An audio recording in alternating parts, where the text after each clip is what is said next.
بسم اللہ الرحمن الرحیم۔ ویورز، میرا نام محمد عمران ہے۔ میں اپنے چینل پاک نیوز ہب کی طرف سے آپ لوگوں کو خوش آمدید کہتا ہوں۔ کائنڈلی نئے آنے والے میرے چینل کو سبسکرائب کر دیں اور بیل آئیکن کو دبا دیں۔ ویورز، آج ہم بات کریں گے ملکی معیشت کے اوپر، ڈالر کی اونچی اڑان کے اوپر اور نئے آنے والا وزیر اعلیٰ پنجاب کے اوپر، اور ساتھ ساتھ ہم بات کریں گے ایم کیو ایم کے اوپر۔ سب سے پہلے بات سٹارٹ کرتے ہیں ملکی معیشت پہ، جو کہ دن بہ دن گرتی جا رہی ہے۔ مہنگائی جو ہے وہ زور پکڑتی جا رہی ہے اور ڈالر جو ہے وہ ایک ہی دن میں 7 روپے مہنگا ہو چکا ہے۔ اور آج ہم بات کریں گے پی ڈی ایم کی بیٹھک کے اوپر۔ دنیا بھول کر وہ ہارنے کی خوشیاں منا رہے ہیں، اور بیٹھک میں جو ہے آج یہ فیصلہ کیا گیا ہے کہ قومی اسمبلی تحلیل نہیں کی جائے گی، حکومت اپنی مدت پوری کرے گی۔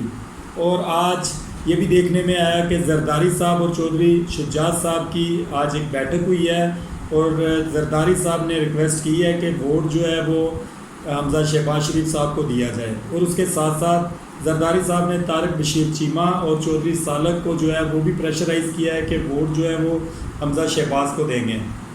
اور اس کے ساتھ ساتھ یہ بھی سننے میں آ رہا ہے کہ خط کے ذریعے جو ہے چودھری بشیر چیمہ اور چودھری سالک نے چودھری شجاعت صاحب کو جو ہے وہ پریشرائز کرنے کی کوشش کی ہے کہ ووٹ جو ہے وہ حمزہ شہباز کو دیں گے۔ اور اس کے جواب میں چودھری شجاعت صاحب نے 2 ٹوک جواب دیا، اور اس بات کو یہ کہتے ہوئے ختم کر دیا کہ تمام ایم پی ایز کے جو ووٹ ہیں وہ چودھری پرویز لائی صاحب کو پڑیں گے۔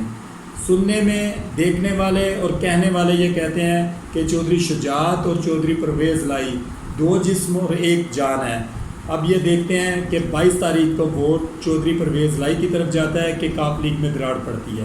اور اس کے ساتھ ساتھ ہم بات کرتے ہیں پی ٹی آئی کی طرف سے رانا ثناء اللہ، مریم اورنگزیب اور حمزہ شہباز شریف جو ہیں، حمزہ شہباز جو ہیں ان کے اوپر ایک توہین عدالت کا کیس کر دیا گیا ہے، جس کی سنوائی جو ہے وہ کل سے میں بھی سٹارٹ ہو جائے۔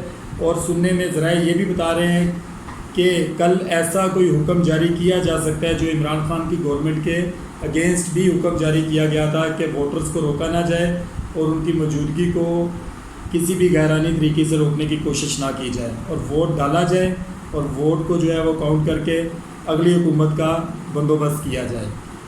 سننے ذرائع کے مطابق کہ کل ایسی کوئی خبر آ سکتی ہے۔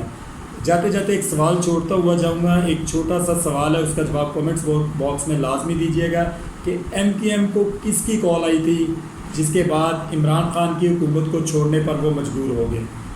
چودھری فواد جو ہے ان کا کہنا ہے الیکشن کی تاریخ دیں گے تو قومی اسمبلی میں جا کر بیٹھ جائیں گے، ادروائز اس کے اوپر سمجھوتا نہیں کیا جا سکتا۔ خان صاحب کا کہنا ہے کہ چیف کمشنر جو ہے الیکشن کمیشن مستعفی ہو، استعفیٰ دے تو ہم الیکشن کی طرف جائیں گے۔